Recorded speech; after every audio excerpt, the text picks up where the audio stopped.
Hello, everyone. We're so glad you decided to join us today for an episode of the ResearchWorks podcast. But Ash, we're recording an episode a little bit earlier than usual. We are. We have a very exciting episode today, an early episode, and it's exciting because we have a very special guest with us. We do.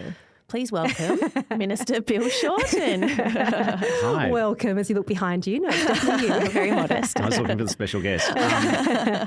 No, a long-time listener, first-time caller. I love that. Well, it's such a privilege to have you in our studio today. And today you're doing a bit of a tour around Healthy Strides. There's a hive of activity that's happening here. But we're really glad to be able to share some of our conversation with our listeners today. Yeah. Absolutely. I think, when we started recording this podcast a few years ago, our aim was really to promote knowledge translation. So getting research evidence into the hands of clinicians who can implement it into their practice. And if you told me back then we'd be speaking with you today, Minister, just a few years later, I don't know that I would have believed it. I would have laughed. I'm like, sure. Not us. Yeah, that's true. But we're still here. Yeah. Here we go. Yeah. I think you're being both more modest than you realise. When we campaigned to set up the National Disability Insurance Scheme more than 10 years ago, one of the dreams I had was that through the investment of individual packages in people, that we would create more research, more investment, the depth of services. So, I'm the one who's lucky enough to be here to see what you're doing to make a dream real for people. Yeah. Oh, that's incredible. Yeah. And we see it every day, don't we? do. We see the impact of what the NDIS has done. Yeah. I think for a lot of people within Australia, they know what the NDIS is, but it's probably worth for our international listeners to know a bit more about that just before we go on. Absolutely, because we have people from Australia who we're lucky enough to call our listeners, but we do have some overseas listeners who join us as well. So for those listeners in particular, we're really excited today because Minister Bill Shorten is the Minister for the National Disability Insurance Scheme, or the NDIS, which we might refer to it as we go through the podcast. And in Australia, the NDIS provides funding to eligible people with disability to gain more time with family and friends, greater independence, access to new skills, jobs or volunteering in their community, and an improved quality of life. The NDIS has certainly changed the landscape of service provision here in Australia, and it really puts choice and control in the hands of consumers. Yeah.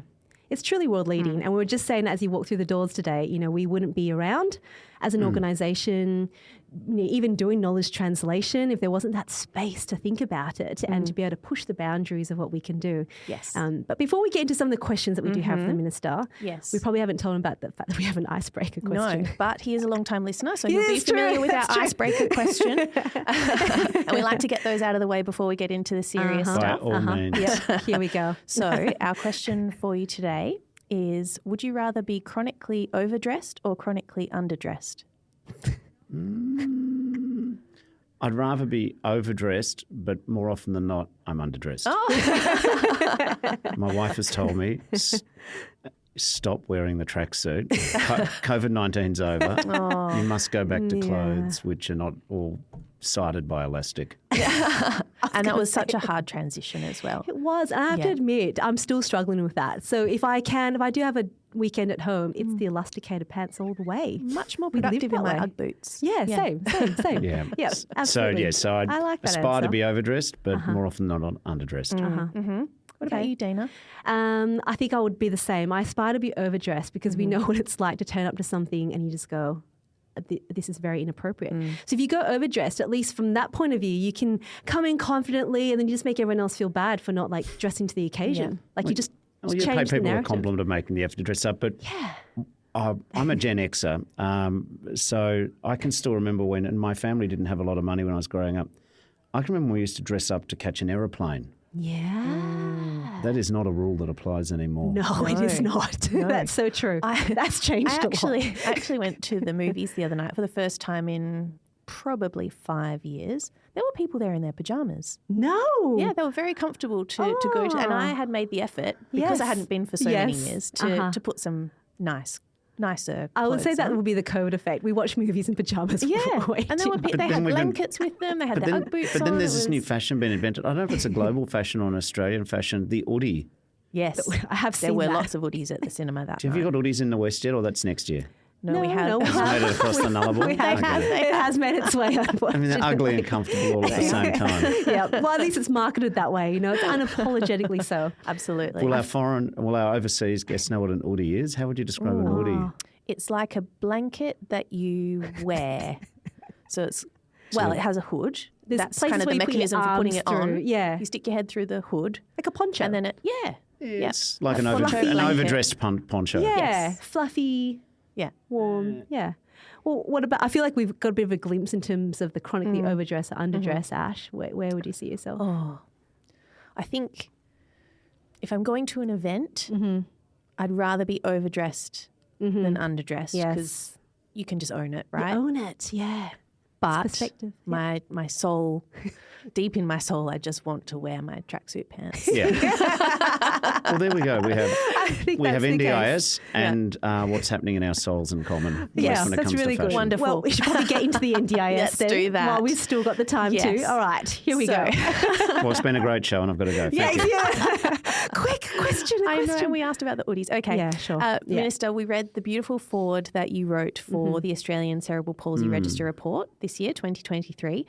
One of the key phrases that really stood out for us as researchers, as clinicians who work with children with disability was that this register was setting the standard of best practice that serves all disability types. Can you expand on what you mean by that? Evidence is crucial. It's about learning lessons and then not forgetting them. It's about understanding what works. Yeah. Disability can happen to any of us. Yeah. And this is just the underlying values of the NDIS, which we helped create, as I said, about 10 years ago. Disability can affect any of us. But up till a decade plus ago in Australia, the only way you could get funding is if the crisis you were in today was worse than yesterday, and tomorrow you'd be an even worse crisis than today. Wow. But allocating resources by crisis is just wasteful. So instead, the NDIS believes that impairment's a fact of life. Get it at birth through a non-standard journey. You can have it in the blink of an eye in a motor vehicle accident or swimming in the surf or just through the onset of ageing and the particular personal DNA key you have in your system. But it shouldn't define you. The reality is that a person shouldn't be viewed just through the prism of their impairment. You've got to look at the whole person. So the NDIS was a breakthrough idea where you give a package of money to an individual and their family and trust them to make decisions. And then what hopefully by providing support for the most severely and profoundly impaired people can do is it will attract new investment. Yeah. The big barrier of disability is the lack of money, the lack of power. Now the NDIS has, I think, cracked that nut and now we can work on that. And now what's very important is 10 years on, we've got to look at what's working. And we've also learnt that the earlier you can intervene in a child's life to help them in their journey, you have a disproportionately exponential, wonderful effect for the rest of their life. Absolutely. And what the NDIS does is it looks at what can a person do, not what they can't do. That's right, yeah. Yeah. And that's been a big shift. And in the research conversations we have with researchers from all over the world, we're talking about that now. We're not talking about the problems to fix, but what are the possibilities and what can they do? And that's been an amazing paradigm shift.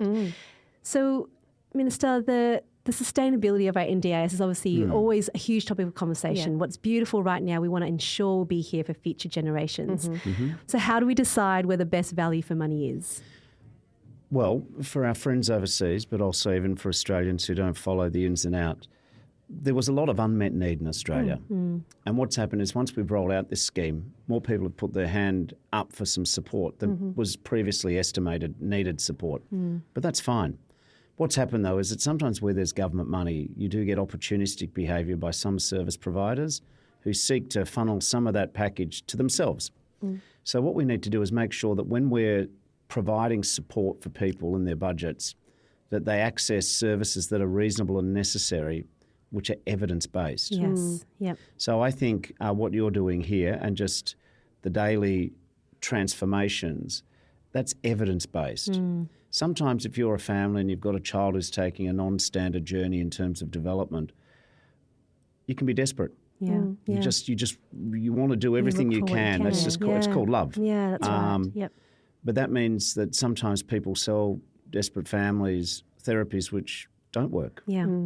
And that's the value of the evidence. The evidence sorts what is a really good investment from something which perhaps isn't going to deliver the returns and is not the best path. Yeah. And I think for us as clinicians and researchers to hear that, that's so encouraging to know if that's how you position yourself with evidence, that's going to be supportive for the long term. Yes. Like, this is the direction. Yeah, absolutely. And, science evolves and evidence changes, and it's something that we all have to move and grow with and keep up with. That means investing in it.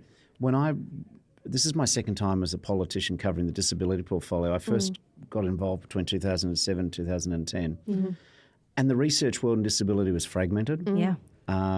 Most of the money was just going in terms of firefighting, dealing with the crisis. Yeah. What we've tried to do is now the NDIS, and this is what's different to other countries, is we're on a path in the next 2 decades to be about 2% of our national economy just invested in disability. But that's generating hundreds of thousands of jobs and it's changing hundreds of thousands of lives. But we've just got to make sure that there's evidence guiding the decisions. But I've got no doubt that with early intervention based on evidence, there are kids who 10 and 15 and 20 years ago would have suffered the tyranny of low expectations. Instead, they're going to do a whole lot of amazing things which, because of our because not of them, but because of our community's misunderstanding of disability and just viewing it as a deficit, we'd have written them off into the too hard basket, which we no longer waste human potential. No. That's beautifully said. Absolutely. Gosh, well, those snippets of time that we even just heard from you there, it's inspiring in the sense of it just, I know I feel really encouraged about what we can do, and I hope our listeners also feel the same too. Yeah, and confident in the path forward. Yeah, that's right. But what you're all doing is inspiring. What we saw with some of the people you're helping, it's good. It's a combination of sensible support, not being, proper, good, generous support, but also clever people and loving families and very talented kids. Yeah, absolutely. Yeah. Well, thank you very much for stopping by into our humble studio here at Healthy Strides. It's been lovely to have you here, and we hope to have you again another time. Yeah, we'll host you again. To all of our listeners, thanks for tuning in for this very special but quick episode. Yeah, such a privilege to have you, Minister, and we hope you'll join us again.